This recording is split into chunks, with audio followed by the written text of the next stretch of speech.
back. We do have some AER, so we are not going to kick off the video because I realized what an issue is. It's a technical issue that Keelan could not have solved, so I'm not going to put Laura through that. All right. So imagine the video. Just imagine AER right now. Okay.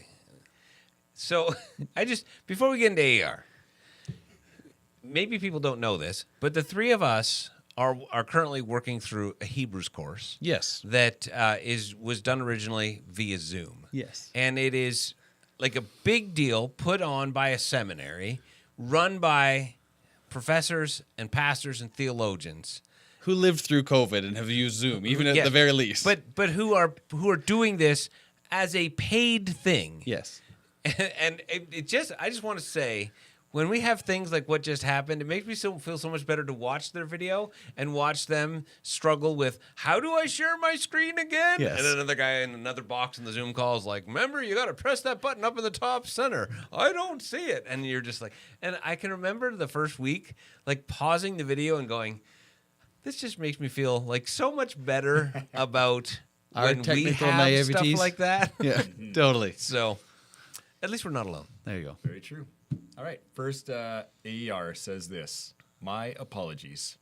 Bringing up Genesis 1 about the earth was created void was more of a rant about terrible writing in the Bible. Good discussion, though.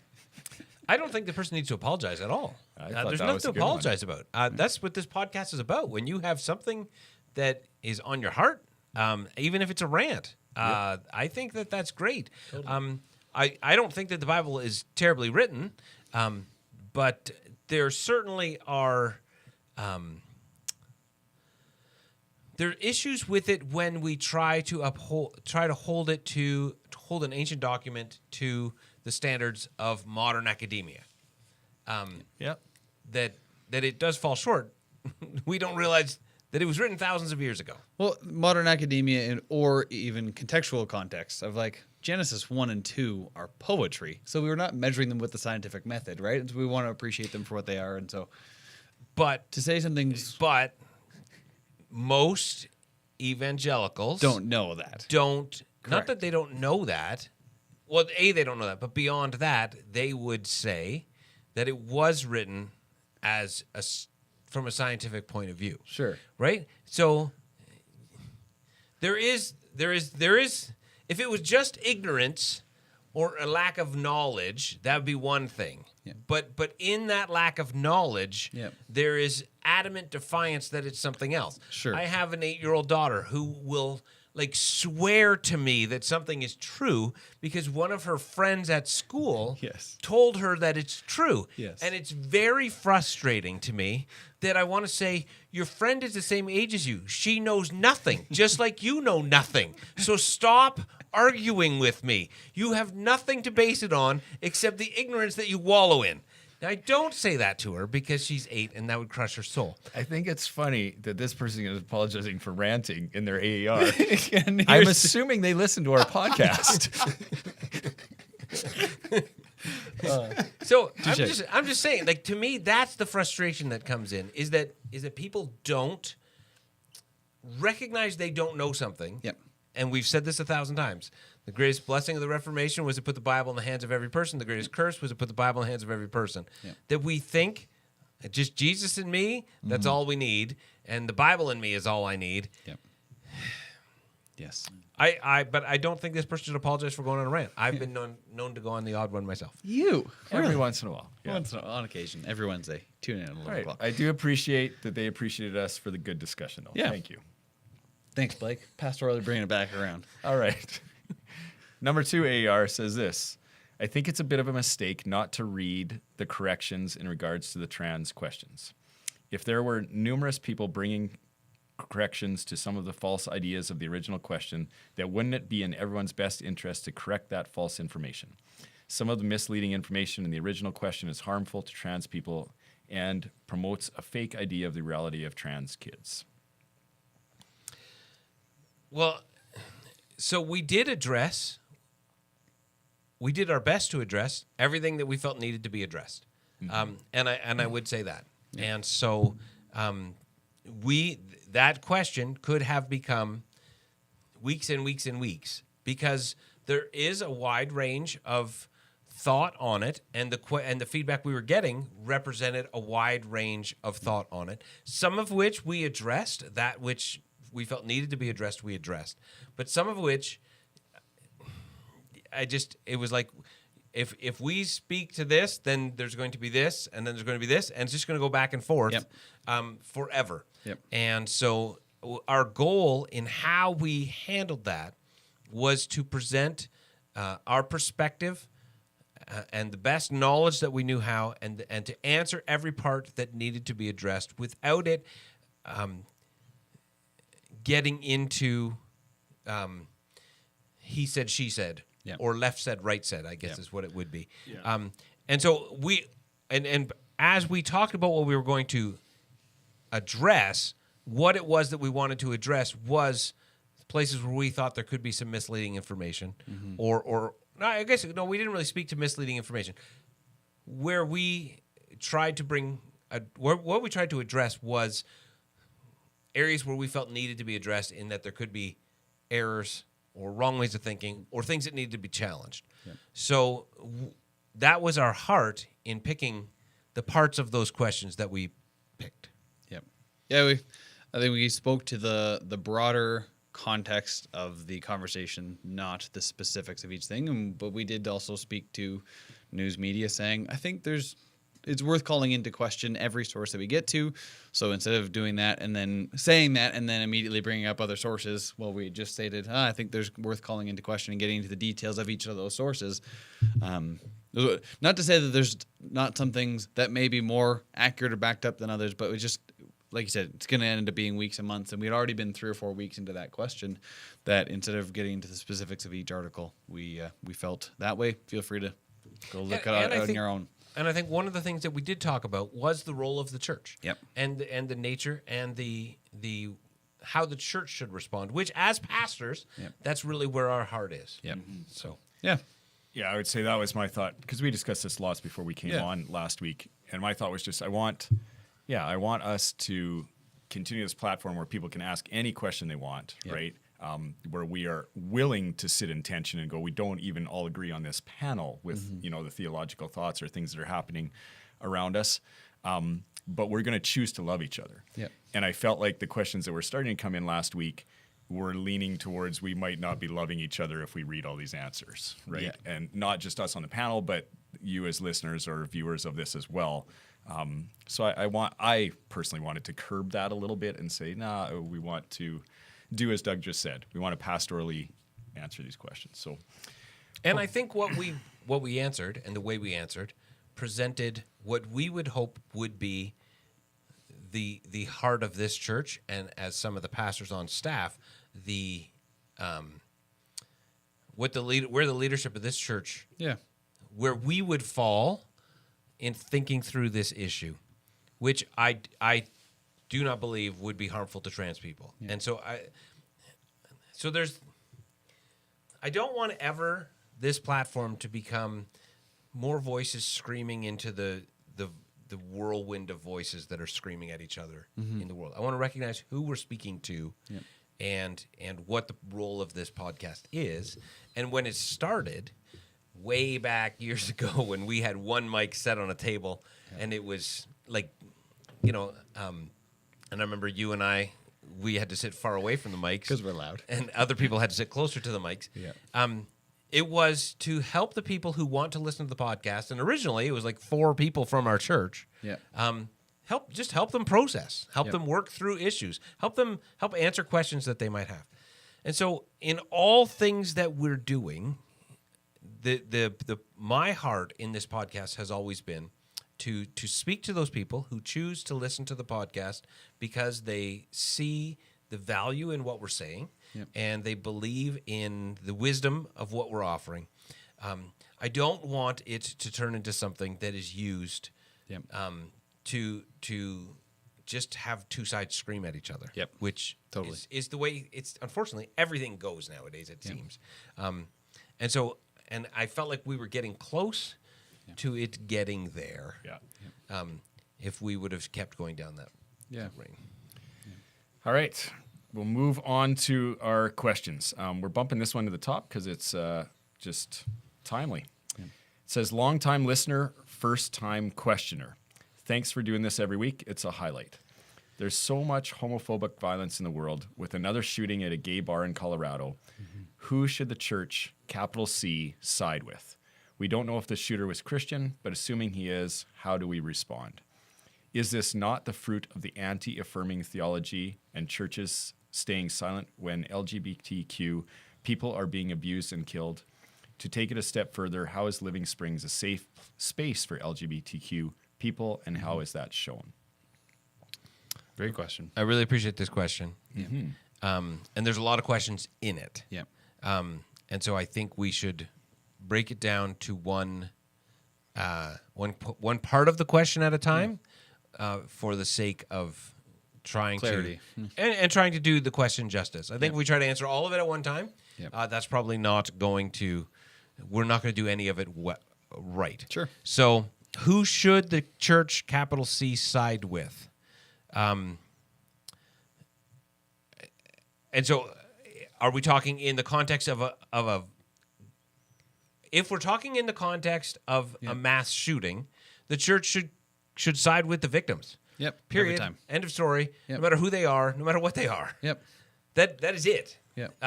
It is tragic that the church has not always done that. Yep. The church is meant to side with. We're supposed to defend the defenseless. Yep. That's literally what Jesus did for us. Yep. Like, think about salvation. Think about however you. I mean, we could get into a whole conversation on penal substitutionary atonement here, but think of Christ coming and dying for us. Yep. That is the core Yep. of our faith, Yeah. and hopefully more and more as we grow in Christ, becoming the core of our identity. Yep.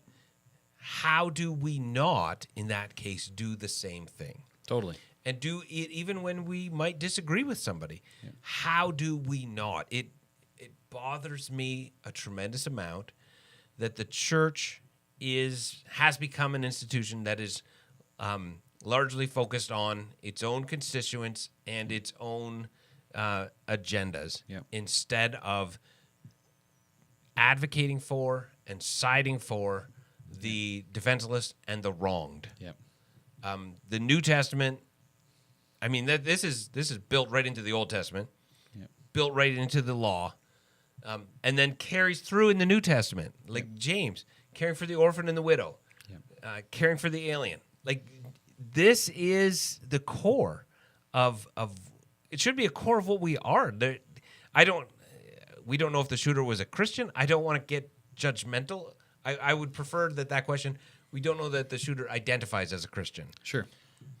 I was going to say the exact same thing. I was like, your definition of Christian and shooter is Okay, in conflict already. that goes part into how we identify Christian, right? Because we've made it anybody who By prays belief. a prayer is a Christian. Yep. Anybody who claims to have faith Self-identified in belief. Christ Yep. that has no basis in lifestyle. Yep. So Right. that's why for me, I go, we don't know if the shooter identifies as a Christian, but if they identify as a Christian, then we should be saying, dude, Yeah.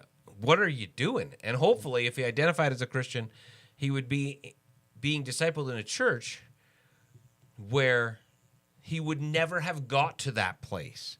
Because if you've been in church for any length of time, I would hope that the number one thing you would learn, or at least one of the primary things you would learn, is to love everyone. Yep. Like, maybe the first one is love God, or maybe have faith in God. I don't know what order, but in this core primary thing, core issues, if we could teach people love God, love people, hey, our work is done. If it was good enough for Jesus, it should be Yeah. satisfactory for So us. who should the church side with? I'll reiterate my position. The victims, always. Every time. Yep. I agreed. I don't think there's room for it. Jesus came for the marginalized, for the hurting, for the broken, and that's who he protects, and that's who he goes after, and that's where we should be. And if we're not, I think we're failing. So, yeah. The second part, I guess, we've already stepped into. We don't know if the shooter was a Christian, but assuming he is, how do we respond? I think we call it, as you've already begun, I don't think those two things go together. A Christian shooter is an oxymoron. That there is room to have debate on theological points. There is no room on asserting power over somebody to make them bow to your will of what you think to be true.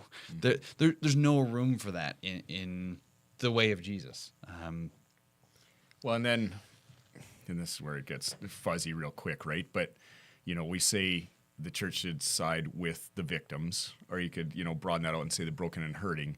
You go, okay, the shooter, if there was a possibility to disciple or to help this guy, he obviously is broken and hurting. Totally. Right? Now, he becomes someone that also the church should be trying to help. Right? Absolutely. Absolutely. But siding with, I took as like, who are we Yes. standing with? No, Right? I agree with But that. like, absolutely, there's care. What was that? What was the shooting down in the States?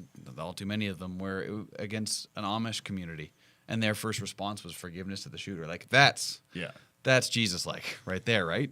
So yes, we're not anti that person. We're anti his decision and the motivations, whether he's Christian or not. And yeah.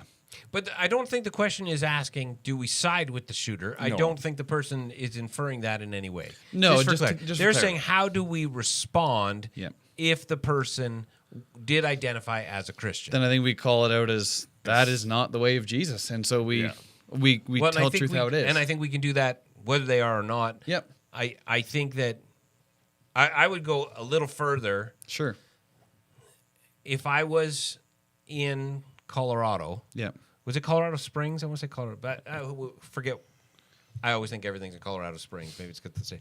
Wherever it was, if I'm not, I don't want this. But let's just say for a second it was in Airdrie. Yep. How would the church respond? I would want to go beyond just saying to that person, Yeah. that's not right. Yep. I would want to somehow reach out to the gay community who would be incredibly hurting in that and practice identification repentance. Yep. Yep. Now, it's easy to sit in Airdrie when it's in Colorado and say that. Yep. True. Because we're sitting thousands of miles away in a separate country. Yeah. But my hope would be that somewhere in whatever city this was, Yep. that there would be a church Yep. that would practice that. Yep. Yeah. And the way of Jesus will always bring healing. Yep. But the way of Jesus bringing healing works through people who are open to the way of Jesus. Yes. It doesn't just happen mystically. Totally. And that's kind of what we've Imagine to be. imagined it to be. Yes, right? Like God's just going to magically redeem all things and he's going to restore all things and it's going to be great. And we don't realize that we're the body of Christ. Yeah. So I would hope, especially if the shooter identified as a Christian, that someone would who's in that area, who's local to that area, Yep. would go to the gay community Yep. and would say to them, that is not a reflection of the way of Jesus. Yep. And as somebody who is part of the church, Yeah. and this person identifies as part of the church, can I just say, I am incredibly sorry that this happened to you. Yep. Not that there's any way to make it right, because Yeah. there is not. No. But that would be the first small step toward a long journey of healing, I would think. Yeah, and I would think even personal presence, hopefully whether that's a church as a whole, whether a representative of a church, or just, people who do call themselves Christians, that they would be present. I sat with a fellow yesterday who's dealing with grief. Yeah. And, we were talking about really the only thing you can do for a person with grief is be present. Yep. Right? Like Totally. you're not going to say the right thing and you're not going to, quote a Bible verse and it's all going to be magically great. But you also can't stand on a platform somewhere and say, I'm sorry. Yeah. And it's all good, right? No, that's why I said you have to go. I Yeah. agree with you. I Yeah. know Go you're to saying, them. I know Yeah. you're saying that, Yeah. but I just want To clarify. our listeners to hear Yeah, that. totally. That that's what we mean.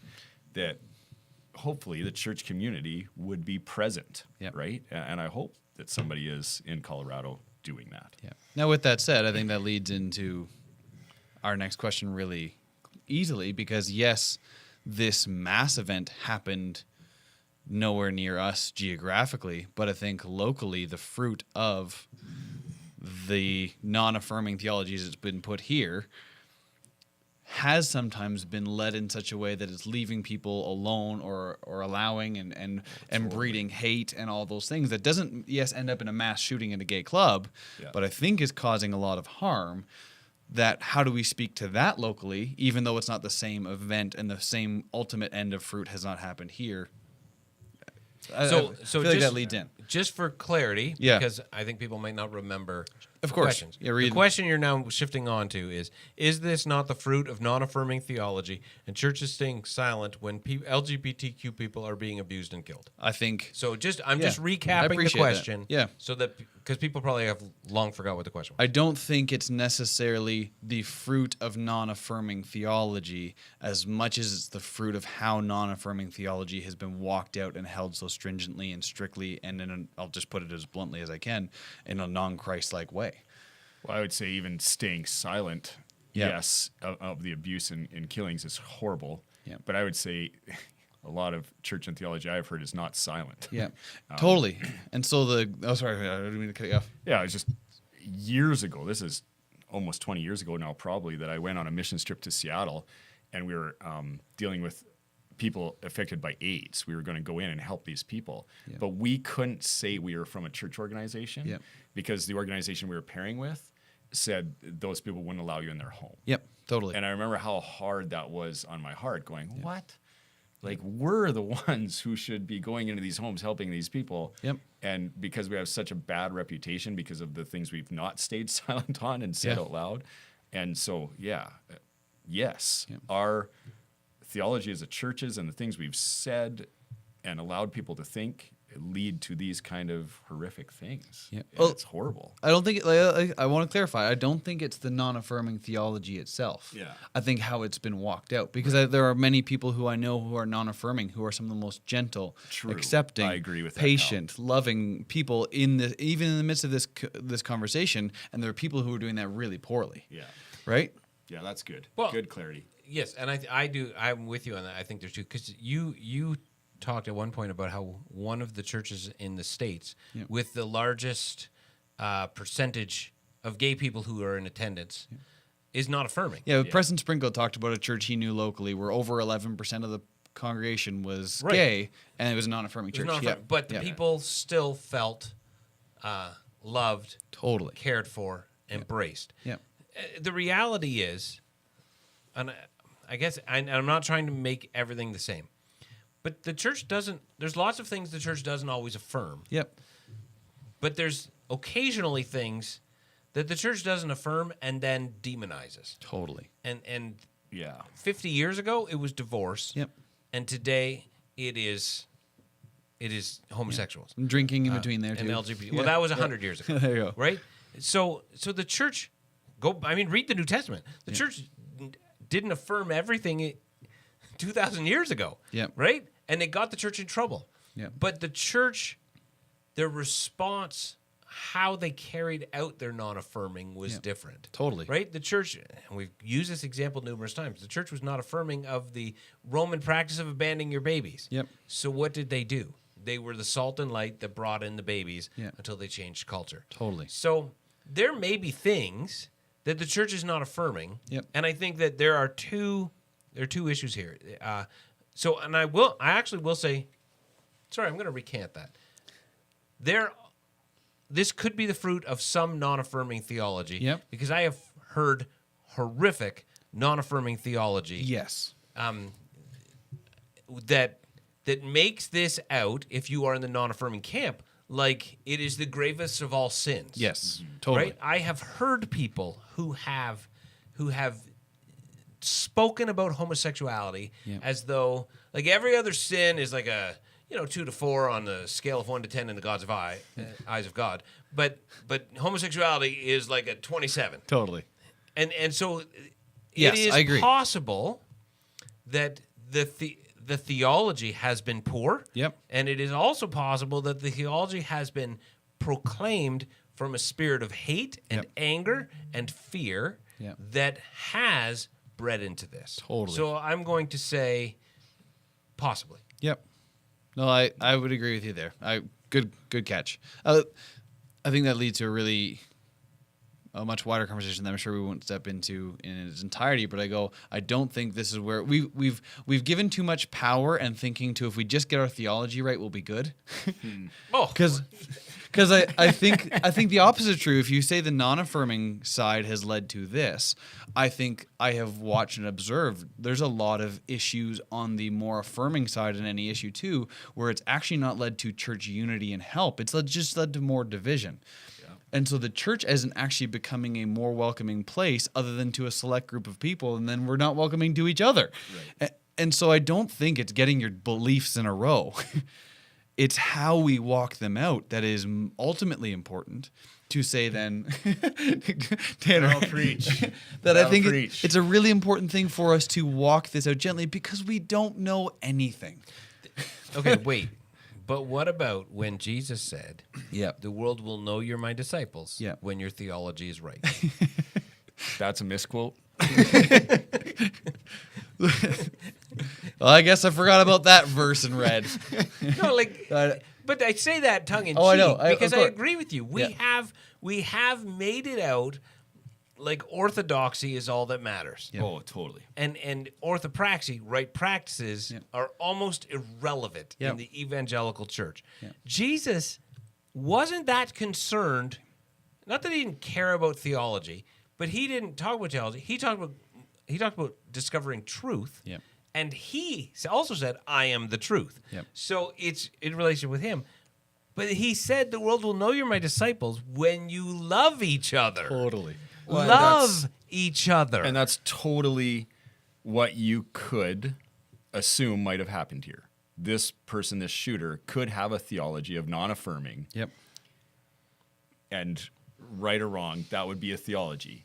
But the practice of going out and being the shooter is totally not right. Totally.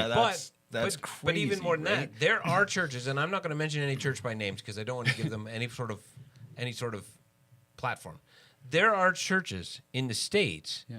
where I know their theology would be extreme enough that in that church, this person could have come from that church and genuinely thought they were serving Jesus, and that the church might come pretty close Yep. to agreeing with that. Yeah. Because Yep. there are So that's churches in crazy. the States that are violently anti-homosexual. Yep. Oh, totally. And would I think they wouldn't necessarily ever advocate for violence against homosexuals, but they would stop as close to that line as they can. Oh, I've seen pastors step right over it. Yeah. Yeah. Just run past Okay. it. And so, What about our church? Can we go to there? Yes, that's a I good just question. feel like But I don't I'm, think- I I'm don't tired of talking about churches that. No, but I think that the second half of that question we haven't addressed yet, because we only talked about non-affirming theology. Church is staying silent when LGBTQ people are being abused and killed. This goes back to the first point, which is if the church did what they were supposed to do and sided with the victims, yeah. what difference would that have made? Yep. Whatever city this was in, could you imagine if the next week churches went into that gay bar and said, we just stand with you, Yep. right? Like we're going to, and maybe there'd be a lot of uncomfortable Christians, Yep. but what if they, or somehow just said to the city, Yep. we stand with these people and what was done was wrong. Yep. How would that change the mindset of the next person who's thinking about doing this? Yep. That there is this now mass of people who stand with them. Yep. Like, yeah. I saw a photo when I think this would speak to it and give it a little bit of an analogy. It was in a country where there's Muslims and Christians interacting with one another, and there was a streak of violence taking place. And so what happened was on Saturday when the mosque was meeting, Christians went and encircled it and protected it and stood out and watched for them. And then Sunday, the same group who had been within that mosque came and watched the church on that next day. I'm like, what a cool picture that is to say, yes. And obviously the violence was religiously fueled in their country. And so that was their stance of saying, let's do something visually to say we are with these people against what the rest of the actions are saying amongst our groups. That I think an action like that should happen. And yeah, we can't stay silent on this when people are either being hurt or even I think too this speaks to the non-affirming theology that's left.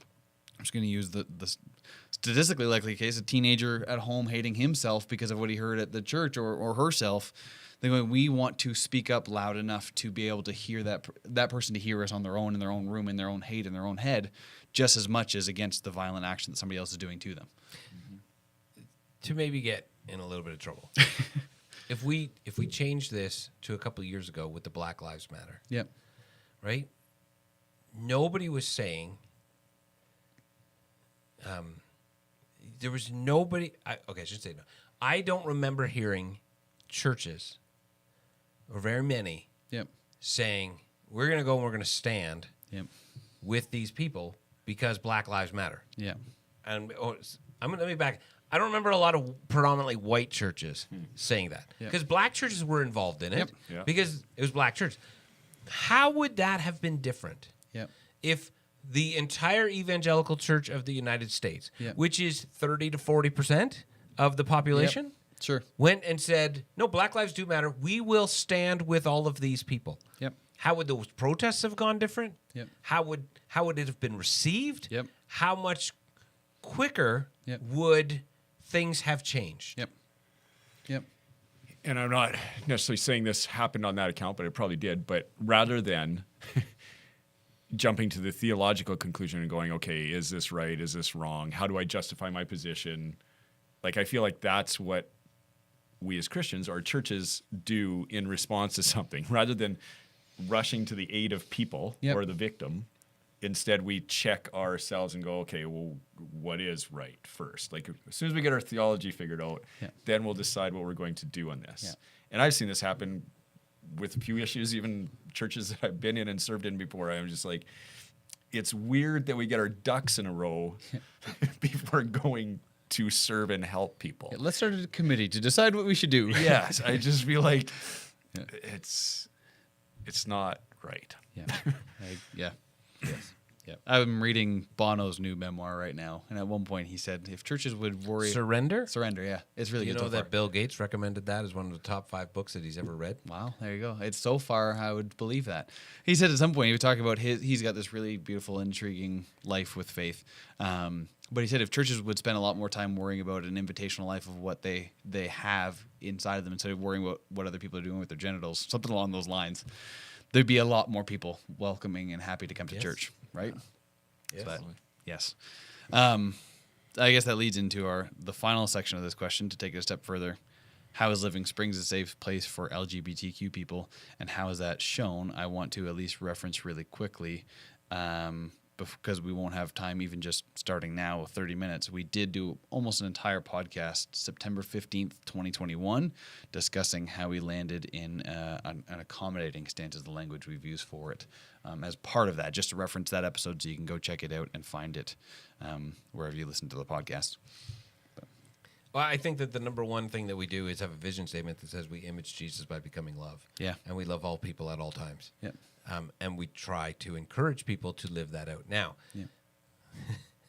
Eugene Peterson, who gets quoted a lot in The Contemplative Pastor, he talks about how the church will never be what it's supposed to be. Yep. We will always live in this tension because Yep. the church is filled with humans. Yep. And even if you had, a church of people who were really, really mature in their faith, Yep. well, then they should be helping other people grow in their faith. So you'll never even, hopefully you're always bringing new people in Yep. and helping them that you will never be what you're meant to be. Yep. Yeah, So- you're always going to have broken people. You're always going to have people learning, and you have people who should be helping. Yeah. Yes. But having said that, I would hope that we have really talked a lot about our vision statement Yep. over the last few years. And I would hope that would be something that people who, whoever they are, wherever they are, whatever they are, would know they could come here and be loved. Yeah. And I can say that I know of people who have struggled with some of these issues who've been in our church and found it to be very positive and helpful and life-giving. Yep. And so I find some comfort in that. Could we do more? Absolutely. Absolutely. I was gonna say, I know there have been people who have come to, and you've already addressed it. We're never gonna have a perfect environment that we can say we want to be able to do that. And we're speaking for the three of us here and the rest of the leadership of like, no, we want to make sure. And so, come to us. Let us make sure that we can do our best to make a safe space. But we're still in the midst of having mess with people. And I know there have been people who have come in, and there's disagreement even within our church where somebody might hear something that they felt hurtful from somebody else just in the congregation that may disagree. And that gets taken as a representative of the whole church. We still live in the mess of being with one another. So we can't ever make it perfect, but we're trying to do our best in how we speak about these topics and many others, and call everybody back to love no matter what the topic, of how we walk with one another, and recognize we're not ever going to clear that up is a better way of dealing with it than try to hit every issue and say, so here's where we land on this and here's how we land on this. But to say, no matter where you land on whatever issue, as our general stance, we are going to be in this room with opposite sides, loving one another. And that's, I think, a better testament than having all our theological ducks sorted. And I think that's that language of accommodating that you already referenced that we had the podcast on is, we're going to do our best to love you no matter where you're at. Yep. So- And also, I think, to borrow some of the ideas from like Centered Set Church. Yeah. It's not about having a theological position on No. everything in the world. It's Totally. about helping people focus on Christ. That's what we're supposed to be about. Yep. And when we get to the place where we have to have a statement on everything, what are we doing? We don't even have our eyes on the right thing. Yep. Right? Yep. So I was having a conversation with a friend over the last couple of days via text, and he was just talking about conspiracies and the news and all the things, and saying like, what's the deal with Christians and all of this stuff? Yeah. And I was like, we don't spend any time looking at Jesus. We don't spend any time focusing on Jesus, and then we're constantly reacting to everything else instead of being people who devote ourselves to prayer and learn to keep in step with the Spirit, that we would respond in the Jesus way. And when you look all through the Gospels, whenever presented with A or B, Jesus always takes C. Yep. And we never do. I shouldn't speak in Rarely. absolutes. We rarely, as a global church, do that. We are very much into the binary. And to me, that is at least a partial indication of a church that does not seek the heart of God Yep. on issues. Yep. Yep. Totally. And I do still think, just to add, in complete agreement with that, I think even sometimes when we do get to a binary side of things, how we walk that out, we never question. We go, okay, we got our theology, we figured it out in this issue, so now let's use it as a bat to hit everybody over the head with. And I think sometimes even with right thinking, we do not do right practice. We have right orthodoxy without orthopraxy, just to add to what you're saying. But even in our theology, Yeah. like, I know that everybody's going to take this in the context of the discussion around this question, Yep. which is the LGBTQ community. Yep. But broaden it out to any area of life. Yep. And there is a range of theology in the church. Totally. And most of the time, Yep. it's the extremes who get the loudest voice. Yep. And so what gets believed Yep. is that is the opinion and the thought and the theology of the entire church. Yep. There are people who during COVID ended up with a massive platform, pastors who ended up with a large platform. And every time I saw them on the news, every time I saw a video of them, I just went, "Ugh, I disagree with this person on basically everything that they're saying except Jesus is Lord." Now, I'm not saying they're not a Christian, but I'm saying, man. I think to our church, just to apples to oranges comparison a little bit, when we have had the discussion a number of years ago, the Elephants in the Room series on hell, I think that spoke to this. Like, anybody can sit in a number of different spots, and you've got your own personal view, but that's not the view of the church, right? That's not even the view entirely for this room. And so, But we love you even though you're wrong. Sorry, I couldn't not say that. and so we eventually I'll come around by your view if you're right. See what I did I'm there? good with that. I'm good with that because I am right. And so I think with that we say, oh, we can have different views, and then how you walk that out has been a much more invitational way than, oh, I've settled it, therefore everybody has to come with me. And so speaking to that in any theological campus, including this one, maybe really importantly this one because of the timing, is how we walk it out is important. Yes, but I say that to say Yep. it's so bizarre Totally. that we say we got to get our theology right. Yeah. Like we're going to, Yes, totally. on all of these issues for the last 2,000 years that the church has wrestled with. Yeah. Like, let's go back 300 years, right? When slavery was a thing, and William Wilberforce and a group of other people, inspired by Scripture and the Spirit of God, leading them to see that although slavery is in the Bible, the heart of God is not for slavery. Yeah. That they start a movement that takes decades to see slavery in Great Britain abolished. Yeah.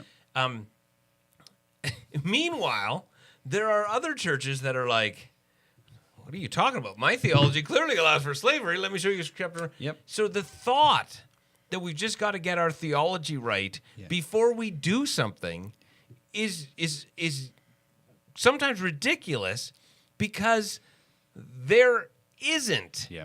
a clear theology Yeah. on most things. Yes. And evangelicals Yes. have Hence for the creeds. yes, but evangelicals for my lifetime Yep. have presented every topic has been presented Yep. in such a way that this is the only thing that there is, and there can not even be debate Yep. on it. Yep. And over the last 15 years, one of the things that has been so amazing in my faith is reading outside of the evangelical Yep. streams of the Christian river Yep. to see there are people who, on every topic, Yep. except for, like you say, the core, the Apostles' Creed, Yeah. and look at everything. Eschatology, heaven, hell, All the ologies, pneumatology, atonement, yeah. right? Yeah. Like atonement theories, Yeah. everything. Yep. We've never even heard this. And you know what? After I preached that sermon on hell, Yeah, and a lot of Christians don't know that. Yeah. Like I think of No. of even how I was brought up. Like I just did not even know that there was anything outside of the theology that I was taught. yes. So when I I preached that didn't sermon, know there was another Yeah. way of thinking. when I preached that sermon on hell, there were people who were like, "You cannot preach that," and I'm like, "This isn't some new thing that Doug created. Yeah. Yes. This has been the struggle of the church for 2,000 years. Totally. You've just never heard anything different in your life. Yep. And so you have to realize that I'm saying the river is wider than the current you're in. The you're eternal s- current, Aaron Nyquist? Yeah, you should. And you're saying because it's not the current that you're in, it's not the river. Yeah. Right? And so we mistake the current that we're in, and evangelicalism, and maybe because I grew up in the evangelical church, I'm more so that way. But it seems like in the last 30 to 50 years, there has been this real shift among all the mainline churches that they've gotten more ecumenical and they're open. Even like go back to the Vatican Council in the 60s. Before that, anybody who wasn't Catholic was officially a heretic and not a Christian. Yep. Like you had to be Catholic or you weren't a Christian. The Catholics don't even believe that anymore. They came out there like, we were wrong. There's Christians everywhere. Yeah. And you could be our brother and sister. And evangelicals in response are like, yeah, but you're Catholic, so you're not really a Christian. Totally. And it's like, Yes. Yeah. makes me crazy. So there's a wide range of theology on everything. Yeah. All right, I'm assuming we should not do EEE. I was going to say we are so far from. I don't even know where we or got. F. I don't know what question we can even do in this time. Maybe G. Do you want to just Quad listen to me G. rant for another 10 minutes? I was I gonna can say, find something to you talk are about. on a roll today, Doug. Right from the moment I we think opened. Quad G and Quad H we could get through. All right, let's go G. Okay. All right, new question. It says Hebrews 13:3 tells us to remember those who are in prison as though in prison with them, and then speaks in the next verse about marriage. Any correlation? LOL. Prison and marriage. Well- Any correlation? I will caveat this with saying I don't agree fully with probably half of what this person says, but I do enjoy listening. I think. Oh, sorry. I think about this. No, question. no. I was going to say they're just joking. Caveating here. I do enjoy some stuff that Joe Rogan puts out, and I think he's trying to do his best to have both sides of things come and talk. But he was listening to somebody. I saw a short clip on YouTube Shorts the other day, and I thought this was brilliant.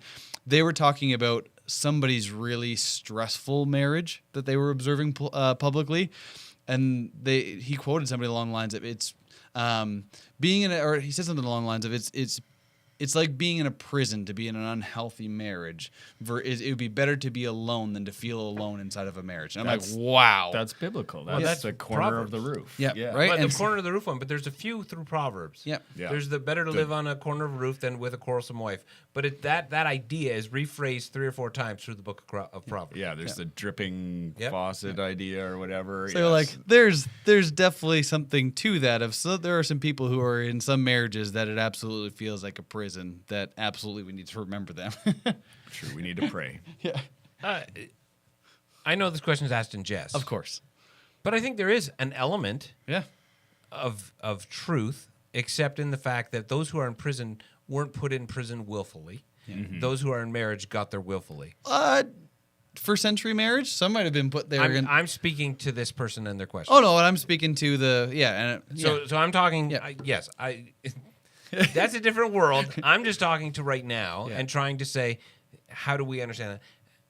And I know they just asked this question as a joke, and I can appreciate the joke. Yes. However, it's a fun conversation. there is something about yeah, marriage being the commitment to sacrifice yourself for the good of someone else for the rest of your life in a way that you won't be asked to do for any other person. Yep. So there is an element of it. Paul talks about, if you're married, you can't give yourself as fully to ministry as Yep. the unmarried. And there have been people who have had massive ministries while their marriage has been terrible. Yep. So that hasn't always people haven't always lived that out and honored God in that way. Yep. So there is an area, or I guess I'm trying my best to provide some sort of answer to this question, that there is an element of it that marriage is a willingly confining parts of your life Yeah. for the purpose of loving someone else. Yeah. I think that's just back to the book I'm reading. Bono talks about his marriage as that of like marriage was one of those biggest moments he had to surrender himself to in life, and that's why the whole book's called Surrender. But yeah, we surrender ourselves to that. But I don't It's think also called Surrender because I believe that was their first hit.